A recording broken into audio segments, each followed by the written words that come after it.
And now we come together for our world healing prayer. We remember the great need of our world, and we seek to still our mind so that we come into a place of peace and deep stillness, drawing closer to God in prayer. Let us open our hearts to the power, love, and wisdom of God. By the Christ light and love in our hearts, we call to the great angels of the Christ star circle. And being still, we feel their presence and their power. And now, with all the will of our minds, with all the love of our deepest hearts, we send forth the light.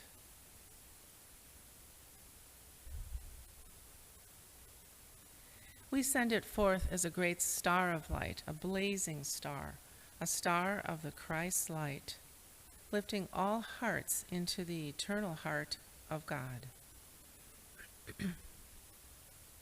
By all the power of Christ within our hearts, we send forth the light to the world.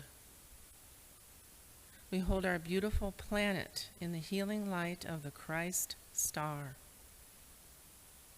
And we hold within this healing ray the soil, the waters of the earth and the air, and all nature, especially the human and animal kingdoms. And we hold in the heart of the Christ star the soul of the Americas, the soul of the people of the Americas. May the light of the Christ star shine through the hearts and minds of the people of the Americas to bring healing to mankind and reverence for all life.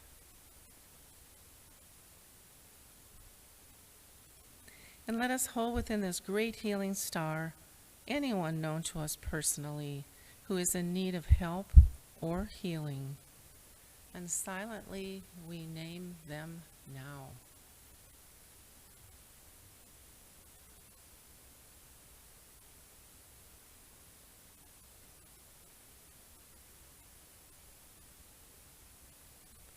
And we see them radiant within this beautiful healing light.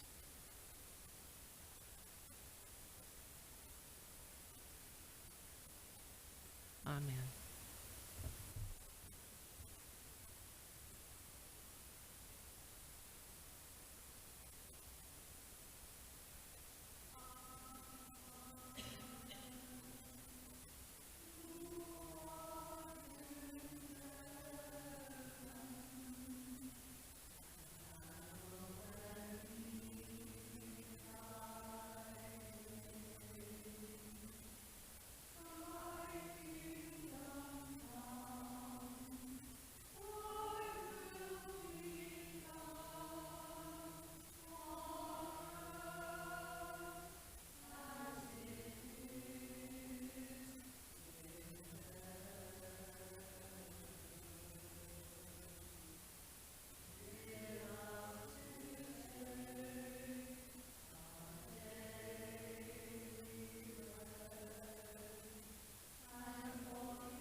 Thank you for that beautiful song.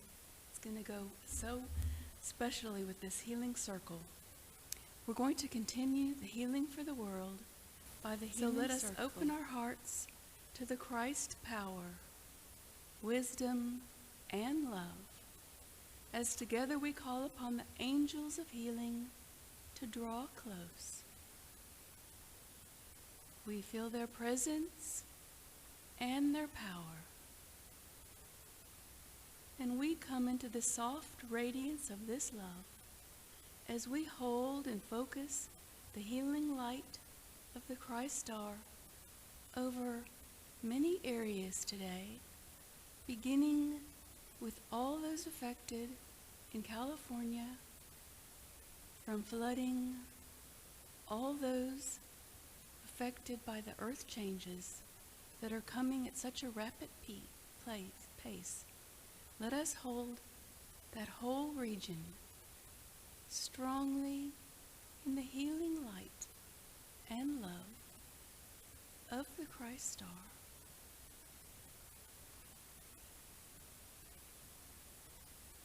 And from one area of our world to the other, we hold all those in the South, particularly Alabama, Mississippi, all those affected by the tornadic activity this week.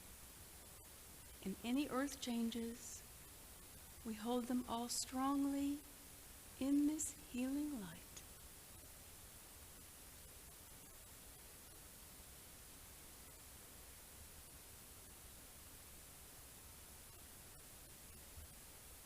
We see all those in need of special spiritual support strongly in the Christ radiance.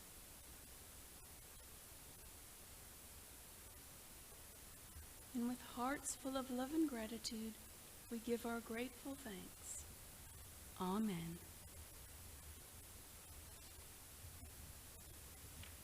Good morning again. Susan has picked a beautiful reading from White Eagle's teaching, The Wonderful Journey of Life. Man, know thyself, and thou shalt know God and the universe. The sages, the wise men of the East and of the West, have withdrawn from the outer mental plane as well as from the physical. They often spend a long time in retreat. Periods of complete isolation are necessary at a certain stage of human evolution. But there's also a great deal to understand about the purpose served by this isolation and practice of meditation. The sages, the masters as they're called by many people, spend long times in their rocky homes in the mountains and are continually contemplating or meditating upon God. In their temple, within their soul, their consciousness expands, embraces, and penetrates the whole universe. Think then of the radiation of thought. Today, the waves of sound coming across the ether seem commonplace.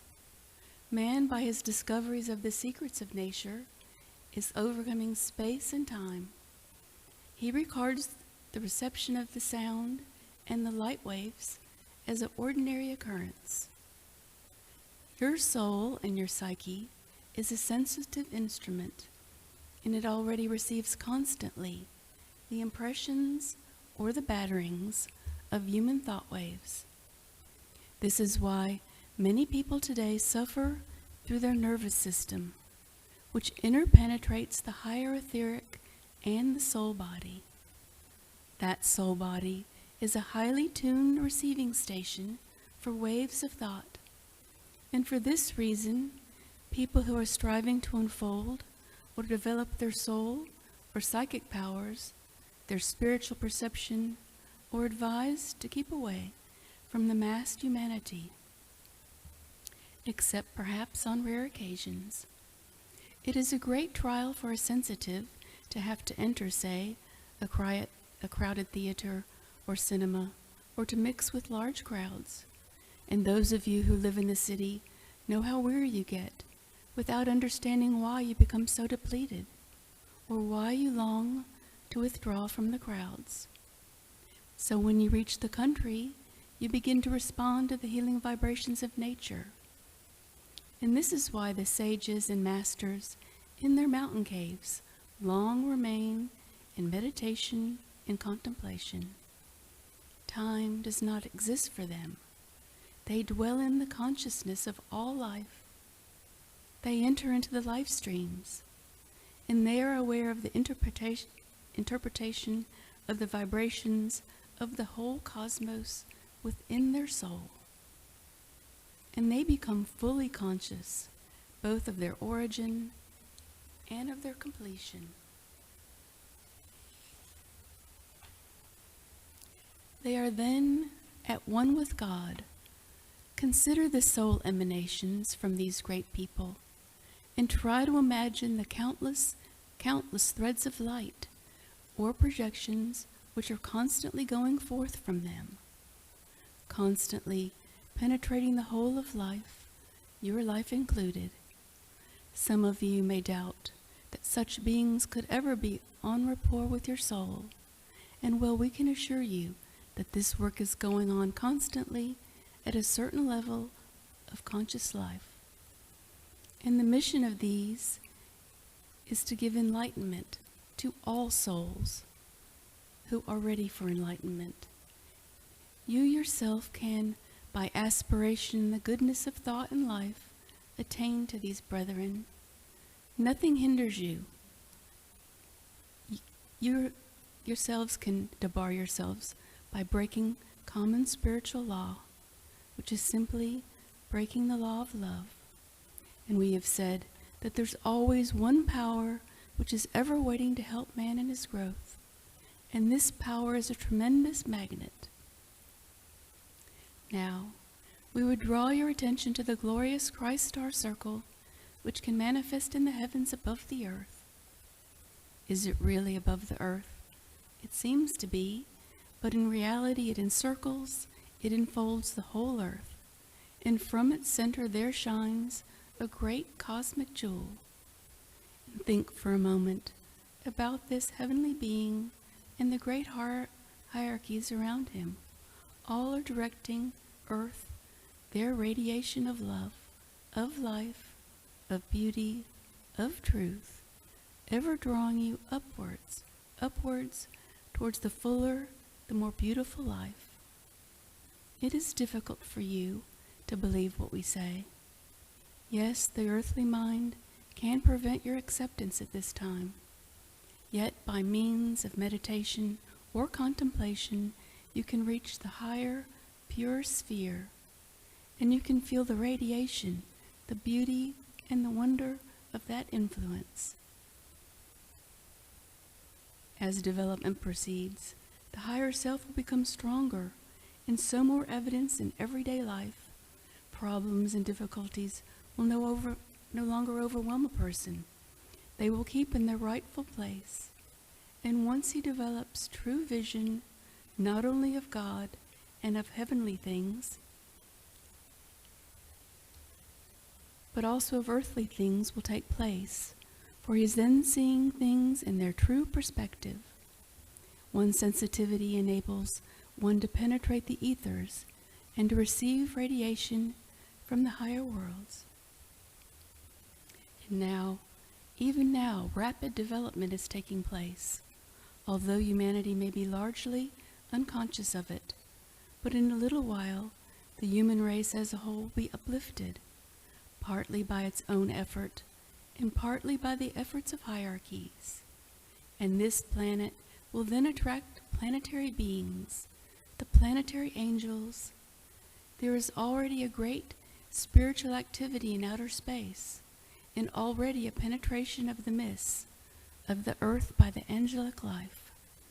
And this is why it's necessary for humanity today to attune itself to godliness, to good things, to simple truth, and simple beauty. You must learn to receive radiations from the angelic world.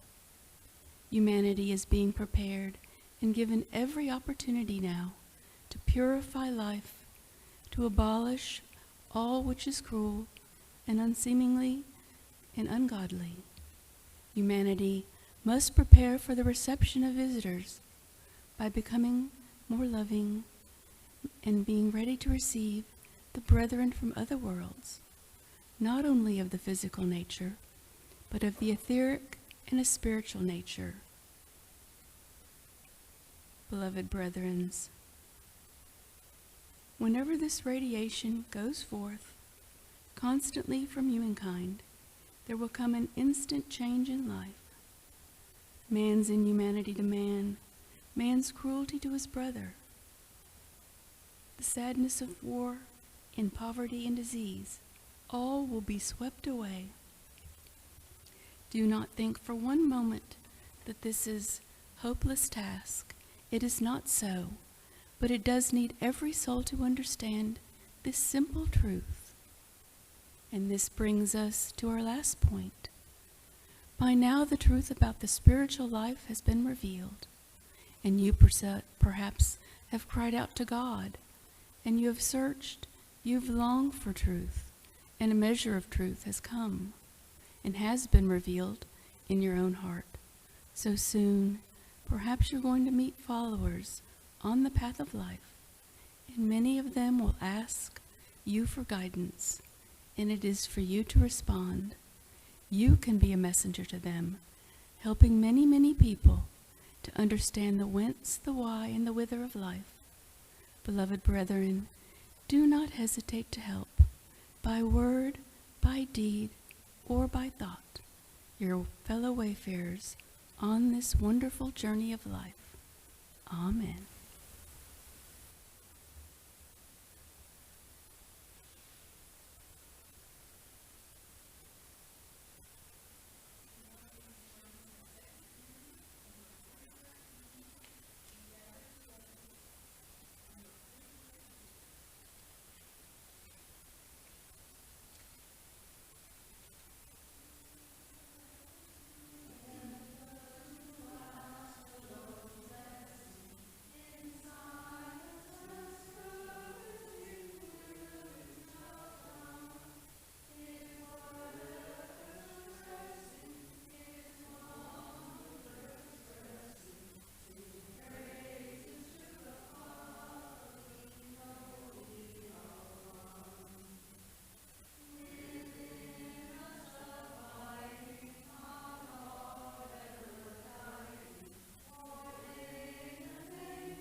Good morning, everyone. Hi.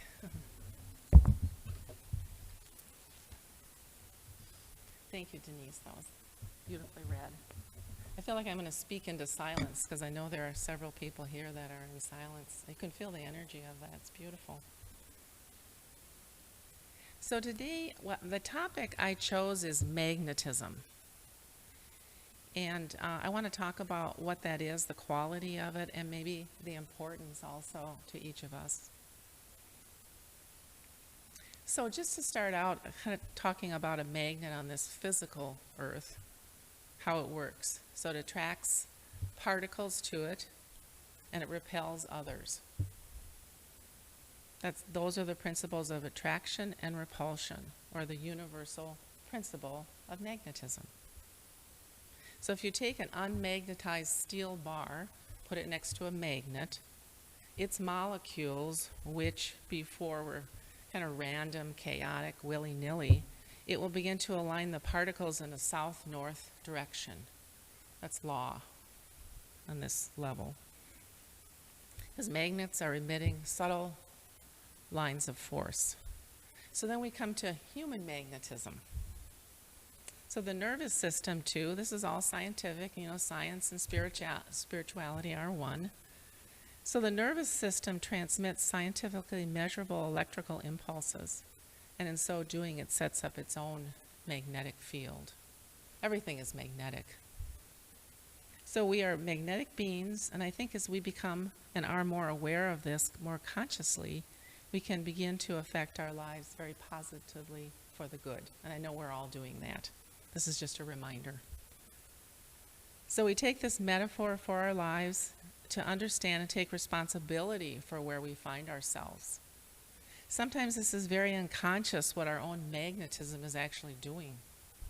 We think, why am I repelled by that person? Why do I like this person? Why today I'm attracted and next day not so much? Why did I bring in this experience? How did I attract that to myself? How can I attract something else? Some questions I know we all ask ourselves.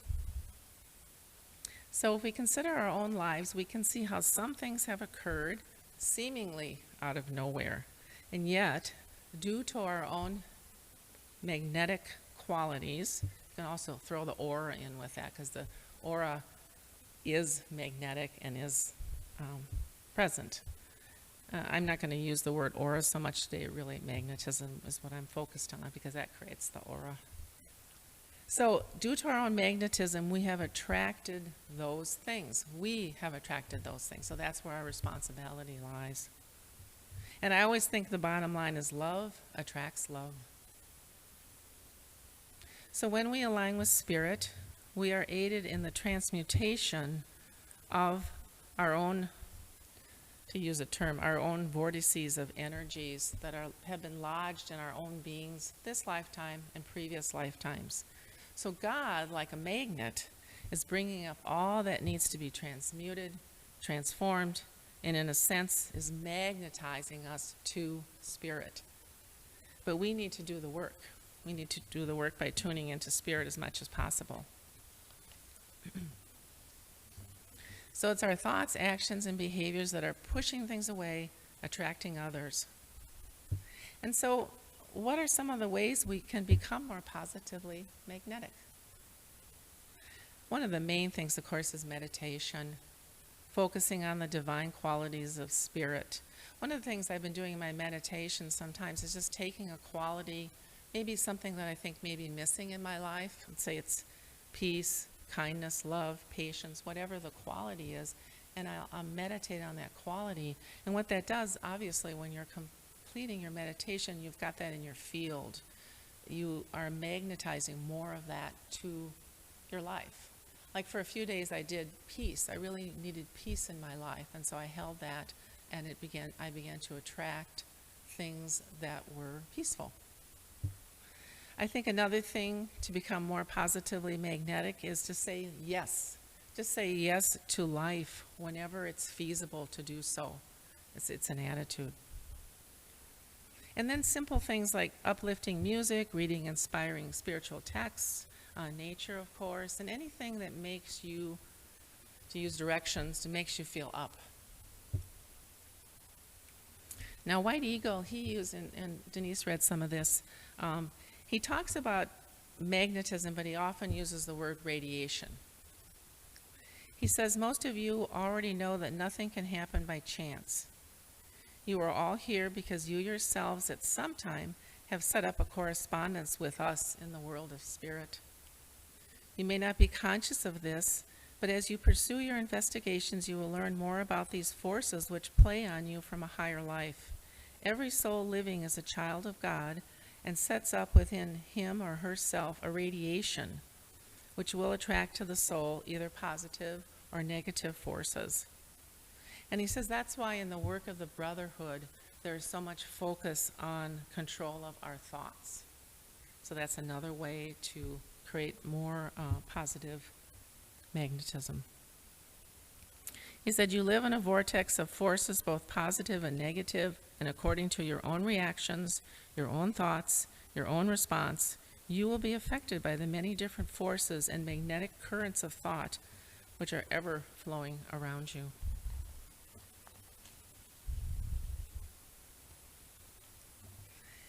And then again, going to the reading, there's interplanetary influences that are affecting us at all times, beautifully so. So as Denise read, the masters that are, we always think of them in the mountains, and it's very true, many of the great ones are in the rocky homes in the mountains. And they're always contemplating or meditating upon God. They do this as service to humanity. They do it 24/7. So we actually are in their radiation on the whole planet. And I think if we can more consciously just be aware of that and perhaps thank them, perhaps just tune into this light even now that's beaming on us.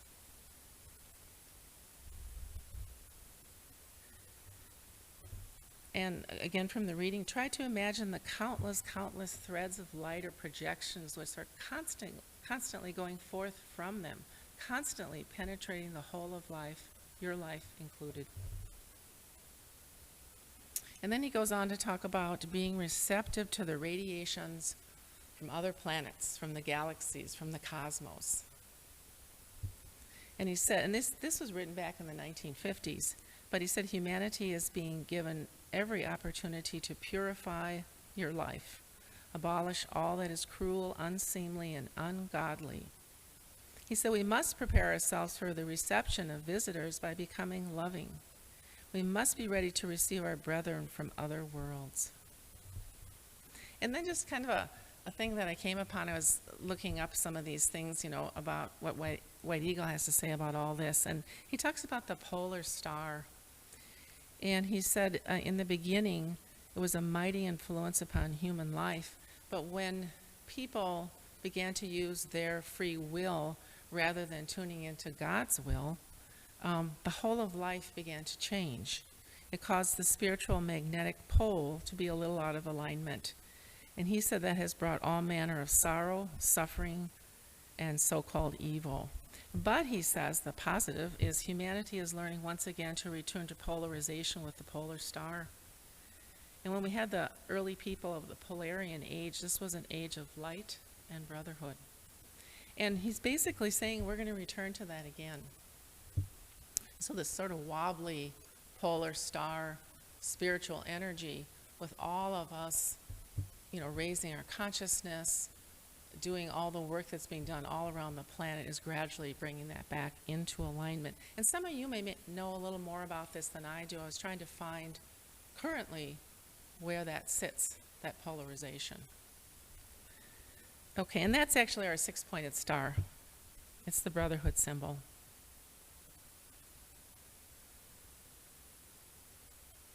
And just to quote White Eagle, he says, when man realizes that he must come into harmony and allow himself to be polarized to the rays of the star, then the earth will become correctly polarized. And so basically what we're saying here is we've got these wonderful energies coming at us from our own planet, and we also have beautiful energies being beamed upon us from other galaxies, planets, in particular on this brotherhood, Venus. And so it's the macrocosm and the microcosm, and all of that can be directly related to our own lives. It's like when we're out of alignment, we experience more strife and difficulties. And I think it's not so much the outward events, but it's really our reaction to those events that really makes the difference.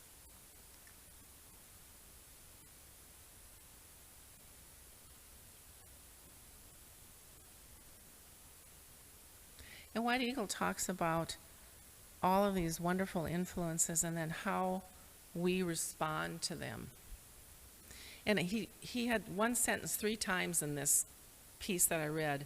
And so I thought, okay, that's I need to pay attention to that. And it was, he said, we must respond from the very depths of our being to the vibrations of the Logos, and we must do it now. Not tomorrow, now. He said, we cannot teach, but our words may help to stimulate certain vibrations in you. The assimilation of truth lies in your response to divine vibrations. So he says, do not sit and merely listen to or read what we say, but endeavor to respond from the very depths of your being to the vibrations which the heavenly hosts are bringing. This is the purpose of the visitation of angels. This is why illumined spirits return to the earth.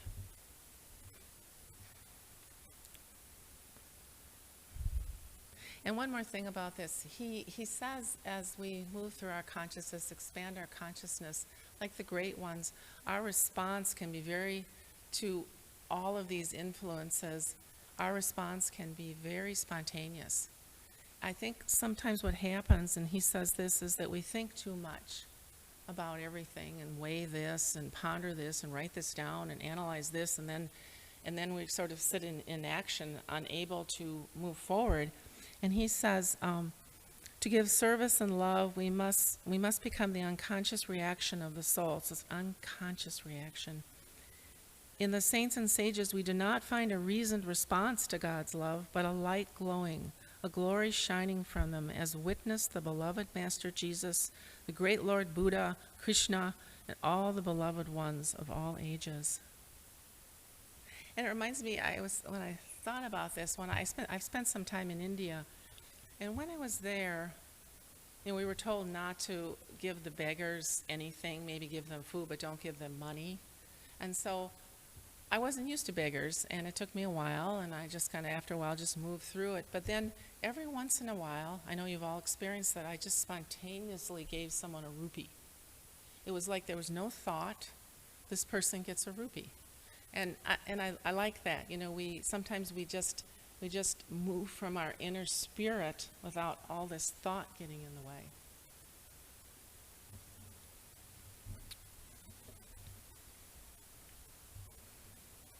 So the key here is being conscious of the principle of magnetism as we respond to everyday life and we respond to the cosmos. We don't have to be passive recipients of the energies which surround us. We can open to the cosmic rays and influences. So we always have choice. We do have choice in our thoughts, our actions at each moment. And are we attracting the highest we can through our endeavors with spirit, or are we descending into negativity? It really is a constant vigilance we must keep on this path. I always say, is my energy going up? Is it going down? It's a real key to me. And then what you can do, if it feels to be headed downward through a situation you are in, a TV show you might be watching, a word from someone or someone who didn't give you a word, notice that and then take action. You don't have to be passive recipients of what's coming to us. Change the channel. Politely walk away from a negative person or a situation. Focus on the light. Send out the light. One thing that comes to me a lot is not criticizing other people or myself. We can't go into the wormholes of our own mind and just stew there. Let the light in on a dark day and focus on spirit. And as we focus on the light, the upward path, our own magnetism brings in the positive more and more, and then we are uplifted. And in turn, we can uplift humanity. I think we can be of more service. So, and when I say us, I'm including myself. I researched this topic because I was very interested in it, and so it's in my consciousness right now. And so whatever I say to you, I'm saying to myself. So let's be vigilant with this wonderful magnetic quality we all possess. It's being fed by spirit. Make sure we're attracting the very best so we can be of service. And certain negative energies can simply not find a place in your consciousness when you're magnetized to the light. It just sort of bounces off. It's like water off a duck's back. So these are challenging times. And let's be magnetic for the forces of good. We can attune to and develop our own magnetic power for good, for the planet, for humanity. And remember always that love attracts love. Thank you.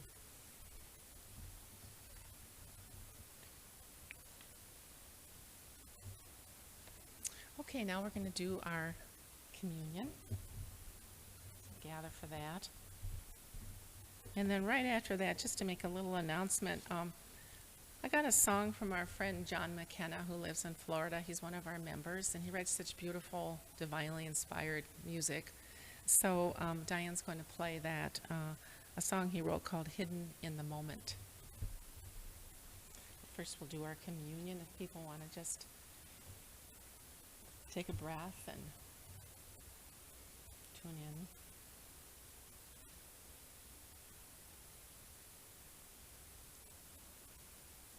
So we raise our hearts in prayer and thanksgiving for life, for the wondrous love and wisdom which guides our lives. Eternal Spirit, our hearts pray that we may be caught up in the power and the light of the glory, that each may hear the singing of angels and feel the brush of their wings. May the inner vision open for all companions here assembled, and may the lotus cup of communion be filled to overflowing with thy Spirit. And also, thank you so much, the great ones of our planet. All the wonderful light and love that we are receiving from you today and always. Thank you for all the support and the light beaming upon our planet within our lives. And help us to keep on keeping on, overflowing with your love and peace. So we take this lovely communion and feel enriched, revitalized,